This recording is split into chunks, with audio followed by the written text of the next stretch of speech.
Boa noite a todos.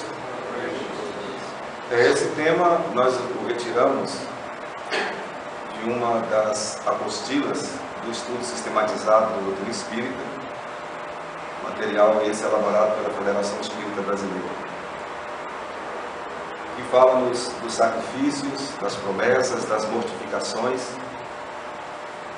e foram temas trabalhados por Allan Kardec através de perguntas dirigidas aos espíritos superiores, fazendo luzes renovadoras sobre estas práticas humanas tradicionais, antigas, e que ainda continuam em vigor no seio da sociedade.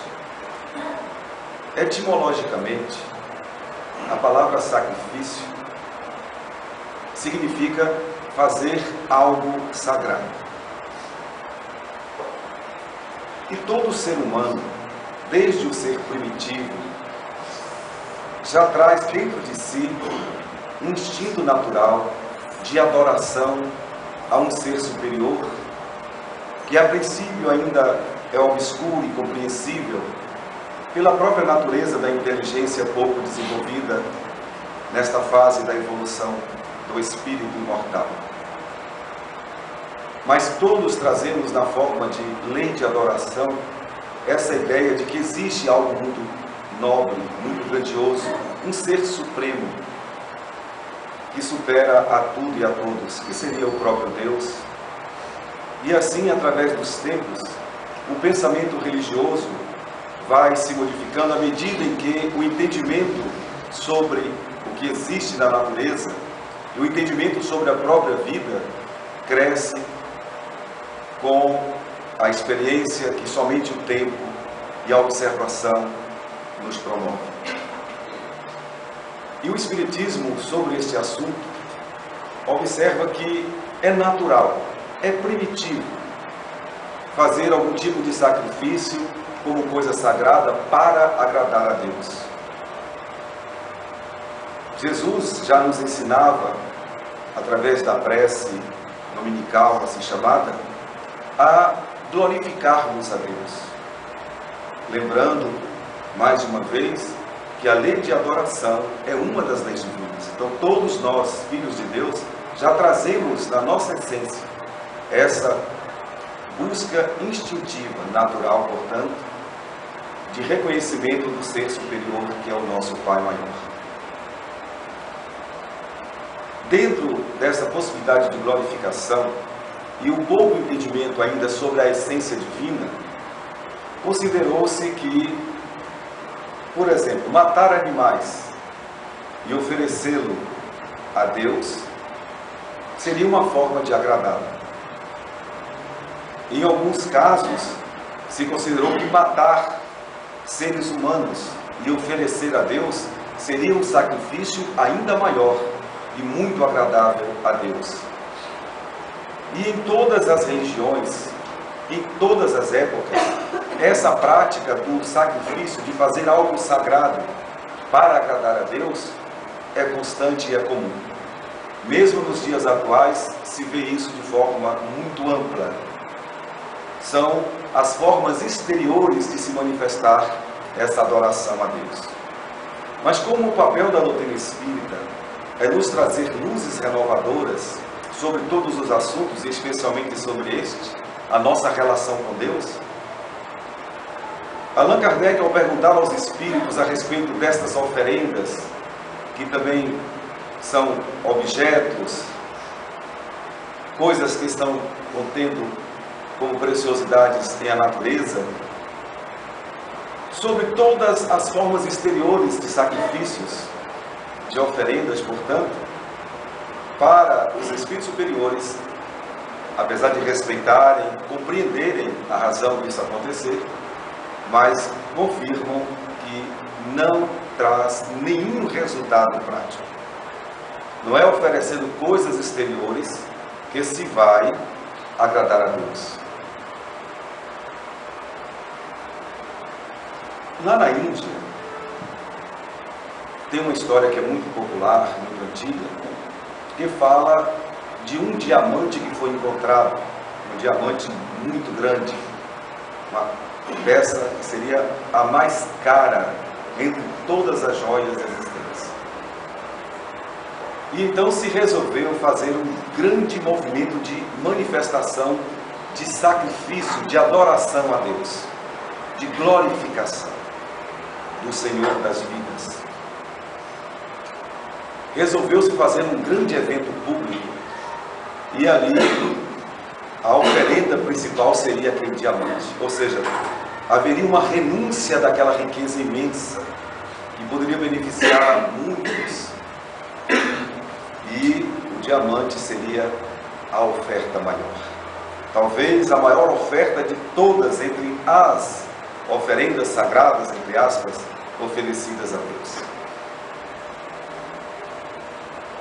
E o movimento foi tão grandioso que no dia e no momento aprazado para a entrega da grande joia como o maior presente para Deus, eis que Deus aparece em pessoa para agradecer o gesto, a mobilização, reconhecendo a intenção nobre de todos. Mas ele, após o agradecimento, ele disse: só que tem uma coisa, meus caros filhos, vocês estão me dando uma coisa que na verdade já me pertence, porque tudo foi feito por mim, tornando assim neutra aquela ideia de que se estava oferecendo a Deus a maior preciosidade. Chega a ser hilário, chega a ser pueril esta situação, porque como é que a gente vai oferecer a alguém uma coisa que já lhe pertence? Isso nos lembra, inclusive, o período dos Dias dos Pais, né? Em que os filhos pedem aos pais dinheiro para comprar os presentes para eles próprios. É uma coisa mais ou menos assim. Então, qualquer coisa exterior que se ofereça a Deus, na verdade, já é dele, já que tudo que está na natureza foi ele que criou. Então, para nós, do movimento espírita, fica aí a reflexão sobre o que seria mesmo fazer algo sagrado. Que sacrifício realmente agradaria a Deus? E aí os Espíritos dizem: praticando-se a moral cristã, que não tem nada a ver com gestos exteriores. E aí, diretamente, na questão 886, Allan Kardec indaga: como era a caridade entendida por Jesus? E a resposta: benevolência para com todos, indulgência para com as faltas alheias e o perdão das ofensas. 3 palavras destacam-se aí: benevolência, indulgência, perdão. Para com todos. Seria essa a manifestação maior de sacrifício para se agradar a Deus. E Jesus, também abordando esse assunto, sacrifício, ele disse que o perdão é o sacrifício que mais agrada a Deus.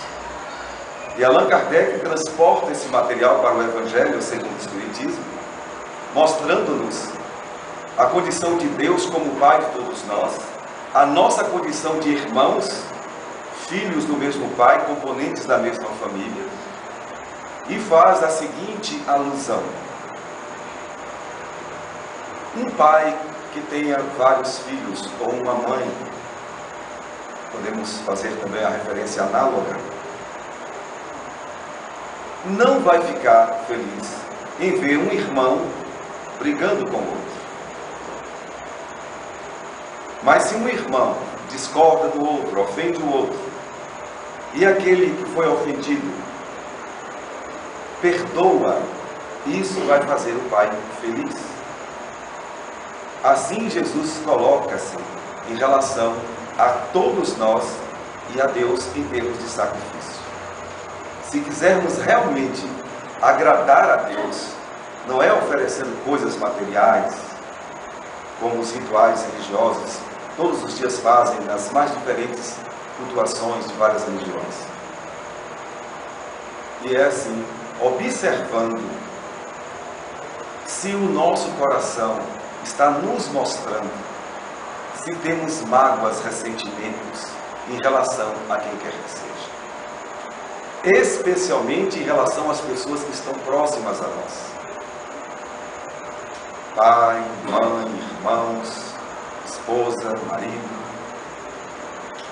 vizinhos, que são as pessoas que nós mais nos aproximamos para atender a uma solicitação de atendimento a esse sacrifício do perdão, para se agradar a Deus, para se estar de acordo com a vontade divina.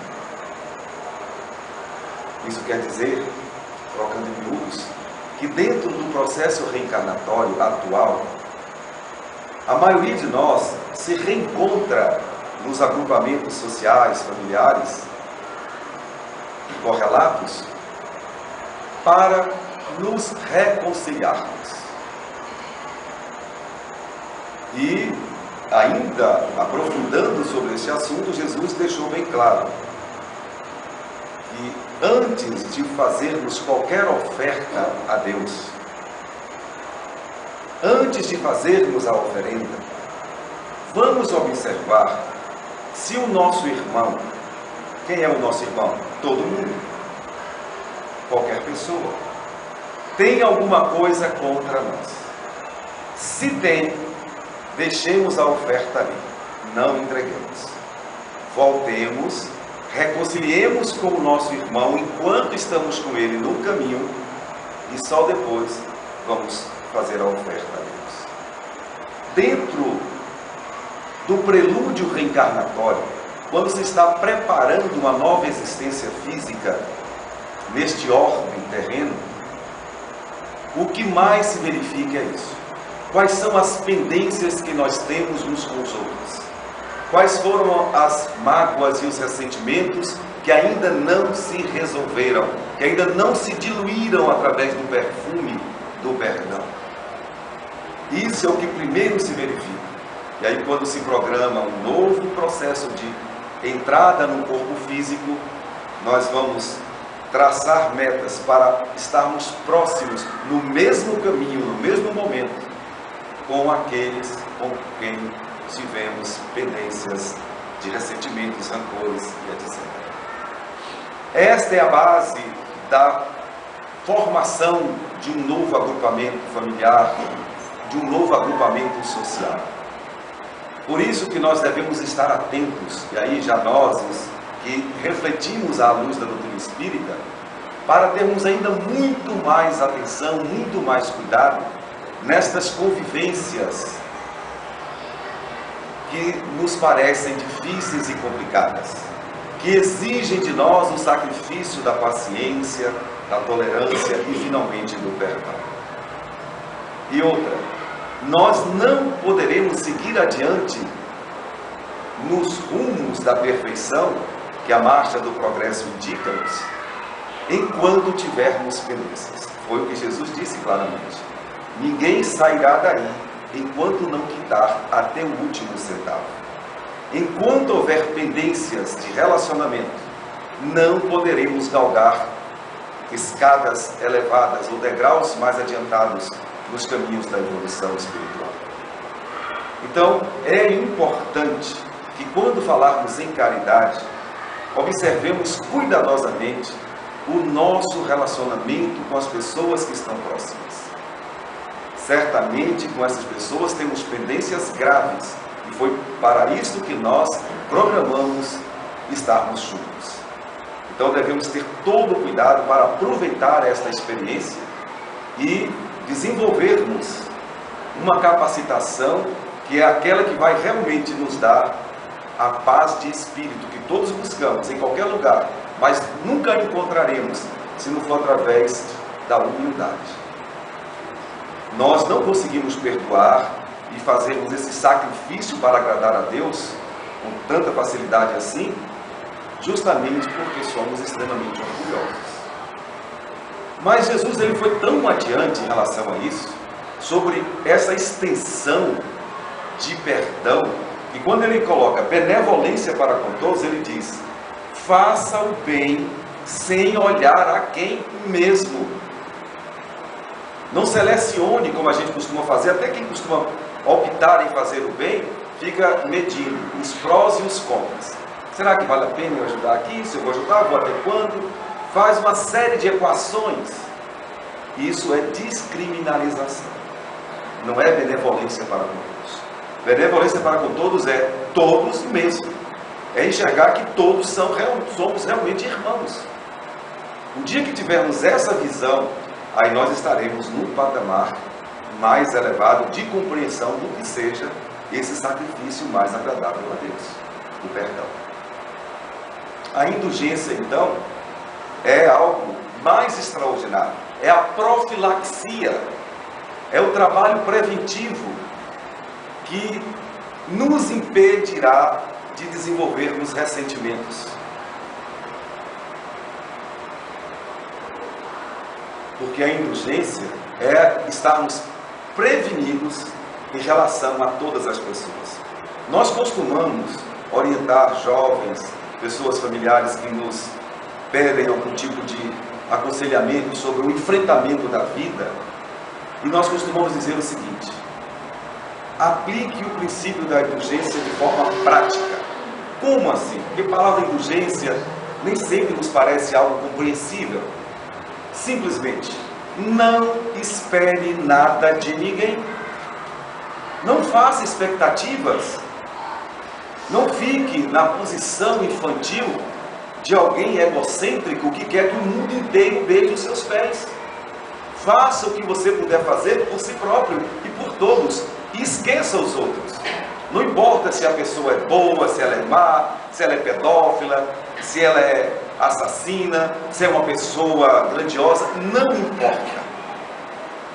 Importa que tratemos bem a todos e jamais vamos deter a nossa inteligência, usando os nossos talentos como a audição, a palavra, para divulgarmos, para tornarmos público os defeitos que localizamos nos outros. Isso é indulgência. E Jesus nos ensina a olharmos os criminosos como irmãos, não importa o tipo de crime que tenha cometido. A tratarmos os inimigos orando, fazendo o bem para compensar todo o mal que nos tenha feito, propondo inclusive que a gente eleja de preferência fazer o bem àqueles que nos tenha feito mal. E ele ainda coloca: que adianta eu fazer um bem para alguém que vai me devolver? Que alguém que vai me agradar também? Isso é uma barganha sem valor espiritual, de sacrifício nenhum. Mas você conseguir enxergar no criminoso um irmão muito doente, mas muito doente mesmo, porque alguém que está nessa faixa da criminalidade, do desrespeito à lei de amor, é uma alma extremamente doente. Junta todas as doenças físicas conhecidas que nos aterrorizam, pega até o ebola, junta com o câncer, com a AIDS, junta todas as doenças que nos causam impacto de horror. Nenhuma delas é comparável aos males morais que ainda carregamos na alma, as deformidades que nos levam a desrespeitar-nos uns aos outros. Somos doentes e muito doentes. Aquela compaixão que costumamos ter por alguém que está numa doença crônica, irreversível, num processo de sofrimento doloroso, expiatório, que nos causa compaixão, devemos ter muito mais ainda quando observarmos alguém atuando na área da criminalidade. É alguém que está muito doente, tem todas as chagas juntas, como já dissemos. Seria esta a visão. Em vez de condenarmos, de querermos a extinção, o extermínio, a pena de morte, a execração pública, a perpétua condenação, vamos ver ali um irmão muito doente.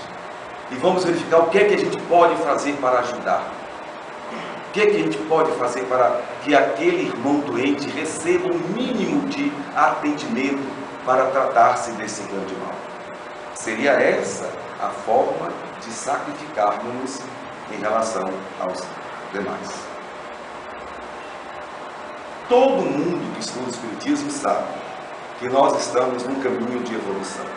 A civilização humana já passou por momentos mais rudes, estamos um pouco mais civilizados, mas ainda falta-nos muito para alcançarmos a plenitude do ser. Mas todos nós já sabemos que essa é a meta, é esta a razão da existência.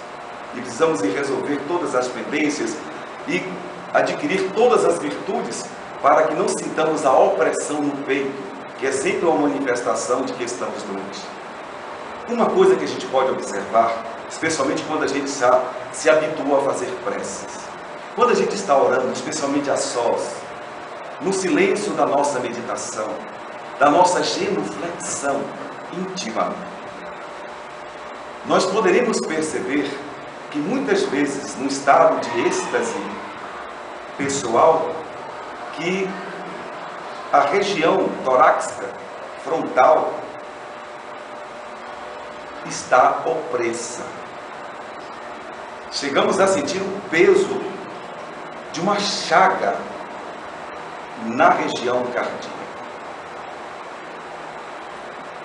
E depois isso se manifesta como uma aflição íntima, que se estende a uma angústia, levando-nos a estados psíquicos descontrolados e acabam se tornando patológicos, como a depressão. Dentro dessa meditação silenciosa, nós poderemos diagnosticar a chaga do nosso coração. E aí vamos verificar que nós estamos realmente doentes. É uma doença que o estetoscópio não vai detectar, mas nós poderemos perceber. E quando sentirmos essa opressão na região cardíaca, lembremos-nos imediatamente: tenho uma chaga na minha alma, certamente é o orgulho. Não estou conseguindo perdoar, não estou conseguindo conviver com as diferenças, não estou conseguindo enxergar a todos como irmãos, não estou conseguindo enxergar no criminoso alguém ainda muito mais doente, que em vez do meu ódio, do meu desprezo, precisa ainda mais da minha atenção. E assim nós vamos, aos poucos, nos observando e conquistando os estados de almas mais tranquilos, mais elevados. Uma história de domínio público fala de um homem que estava consciente de si mesmo. A gente costuma dizer que quem está na doutrina espírita, estudando as obras de Allan Kardec, é alguém que despertou de um sono letárgico de muitos anos, que dormiu durante séculos e de repente acordou e se percebeu vivo, tendo a responsabilidade de conduzir-se dali por diante de forma lúcida. É o despertar da consciência. E esse homem estava tão desperto que ele já queria agora traçar a sua evolução de um modo inteligente, decidido, com discernimento. E ele buscou orientação de espíritos mais elevados, que já tinham galgado degraus virtuosos. E eles disseram: olha, estas conquistas demandam muitas experiências, muitas reencarnações. É impossível num só golpe se conseguir avanços tão grandiosos. Mas o que realmente você está desejando? Qual é o seu plano de vida dentro dessa consciência profunda que estás atingindo? Ah, meu irmão, eu quero navegar pelo rio da evolução, usando assim de uma metáfora. E o filósofo que o orientava do mundo espiritual dizia muito bem: bela comparação. A vida é assim mesmo. É como se fôssemos navegantes de um grande rio. Às vezes ficamos parados, às vezes nos afundamos, às vezes nadamos com mais pressa, às vezes conseguimos uma embarcação melhor, às vezes a embarcação fura, às vezes emperra, às vezes resolvemos mudar a rota e tentamos navegar contra a correnteza. É assim mesmo, bela comparação. Então, vamos programar reencarnações para que você possa seguir neste rio para a meta final, para atingir o grande mar das alegrias celestiais. E ele programou então se transformar num educador. Veio determinado, preparou o seu cérebro no mundo espiritual para a cultura, para o conhecimento. E aqui, chegando desde cedo, entregou-se aos estudos com grande responsabilidade, desenvolveu-se nas cátedras das maiores universidades e passou a distribuir conhecimento. Escreveu muitos livros, fez muitas palestras, se tornou um eminente cultuador da sabedoria humana. Foi honrado, foi aplaudido, reconhecido, ganhou muitos prêmios, foi até indicado para o Prêmio Nobel. Quando desencarnou, ele estava intimamente feliz, achando que ele tinha feito um grande evento consigo mesmo para avançar naquele rio, singrando para o grande mar. E lá chegando, a audiência para verificar os ganhos daquela reencarnação brilhante, e aí o seu instrutor espiritual veio e entregou-lhe um remo. Eis o seu presente, meu irmão. Ele, você está brincando comigo? Eu fiz aquele trabalho enorme, você vem me dar um remo de presente. Eu mesmo ficaria invocado. Sim, é um remo. Mas é o que você mereceu. Um remo. E agora? Agora você vai voltar, tem outras coisas para fazer. Você poderia ser útil à sociedade. Nós vamos ingressá-lo na área dos serviços públicos. Você vai ter a oportunidade de se destacar como um benemérito de distribuição de rendas, de grandes benfeitorias que vai melhorar a qualidade de vida de todos, em todos os setores da vida, na habitação, na saúde, na educação, enfim. Realmente parece justo. Eu quero essa encarnação. E veio com aquela bagagem de intelectualidade, com aquela determinação, e logo foi encaminhado, tudo foi dando certo para que ele se tornasse um homem público, com grande influenciação e com a capacidade de obter apoio popular, e galgou os cargos públicos mais altos, e assim teve acesso às reformas políticas, a grandes somas em dinheiro, às contribuições de impostos e grandes eventos internacionais, onde ele poderia, através do dinheiro, usar agora o direcionamento cultural, de modo a transformar tudo aquilo em vida qualitativa para milhões e milhões de pessoas. E ele se saiu muito bem.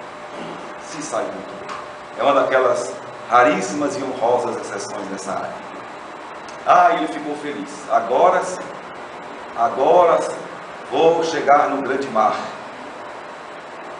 Quando ele chegou para o grande evento de comemoração e avaliação, eis que o mentor espiritual chega com um outro remédio. Esse cara está me testando. Uma encarnação daquelas, não corrompi, distribuí tudo com sabedoria, fiz benefícios para a humanidade inteira, me tornei um homem conhecido internacionalmente, um benfeitor da humanidade. Ele vem me entregar um outro reino. E o mentor disse: é o que você está merecendo, agora você tem um par de reinos. Ele ficou desolado. O que é que eu vou fazer com um par de reinos? Deu vontade de dar na cabeça do mentor. E agora? Bom, agora você vai voltar de novo, velho. E agora? Agora nada. Nós não vamos programar nada para você. Você já foi um grande intelectual, um grande educador, um grande homem público. E agora não vamos programar mais nada. Tudo que alguém poderia fazer lá na Terra, você já fez. Nada é nada. E assim é, só isso. Aí ele reencarnou. Reencarnou na família mais pobre do Nordeste brasileiro. De uma cidadezinha que eu não vou citar o nome. O pai desencarnou quando ele tinha apenas 6 anos. A mãe ficou muito doente. Tinha uma escadinha de mais 5 irmãos, que eram um irmão por ano. E ele, logo com aquela idade, se viu obrigado a trabalhar. Vendendo coisinhas na feira, pegando sacolas aqui e acolá de senhoras que estavam precisando da sua ajuda. E assim ele foi conseguindo os tostões aqui, os tostões ali, para levar o pão para a família, para a mãe doente, para os irmãozinhos. Não teve tempo de estudar, ficou completamente analfabeto, não chegou a frequentar um dia de aula.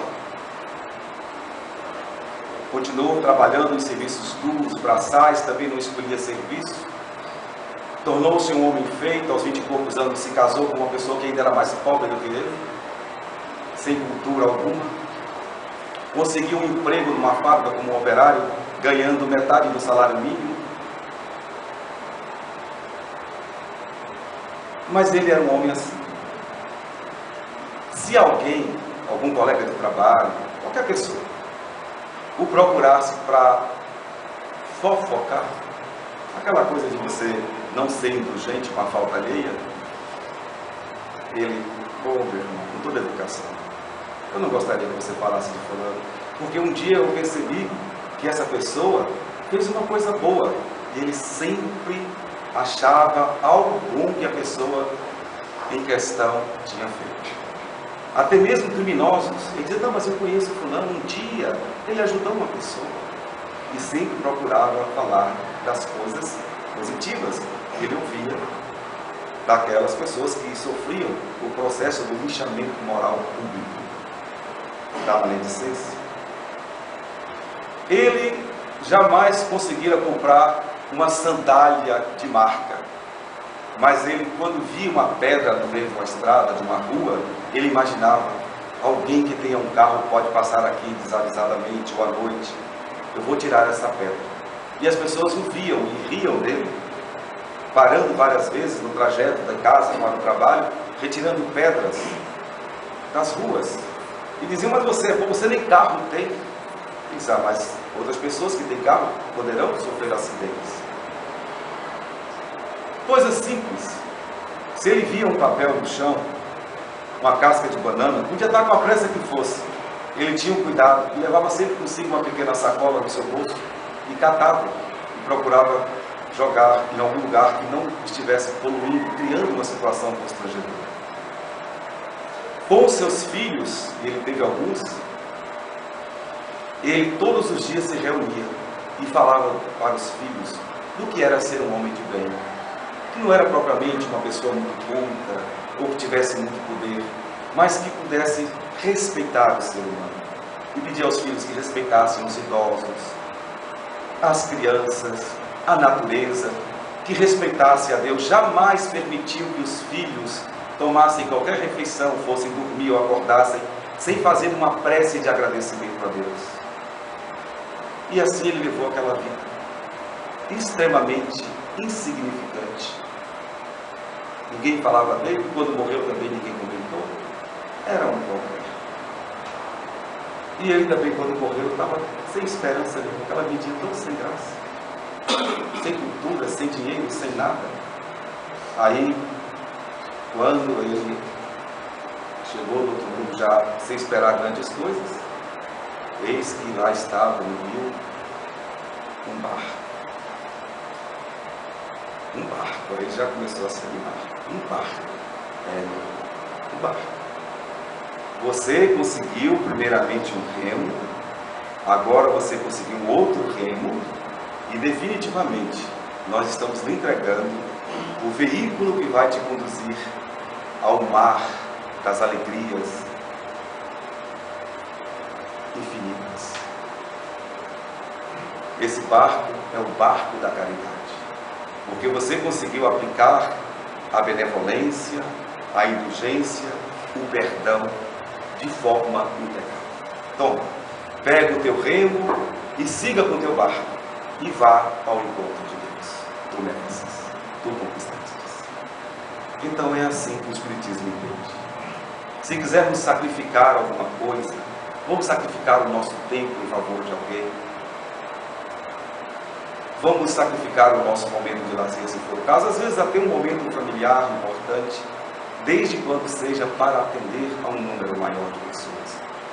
É aquela visão que a gente passa a ter transcendental, de que a minha família não é apenas meu pai, minha mãe, meus irmãos, todas as pessoas. Então é tão importante eu estar com os meus consanguíneos, como eu procurar um estranho que mal me conhece, que mal eu conheço, para atenuar-lhe a sua dificuldade, seja dando-lhe um agasalho, um pedaço de pão, uma palavra amiga, uma visitação cordial, algo de mim, do meu tempo, do meu suor, do meu corpo. Muitas vezes algo que nem me custa nada financeiramente, mas é algo que eu dou da minha capacidade de amar, de abnegar, de sacrificar. É assim que nós entendemos, segundo a ótica espírita, o que sejam os verdadeiros sacrifícios, o fazer coisas sagradas que possam agradar a Deus e nos conduzir à paz eterna. Muito obrigado a todos pela respeitosa atenção.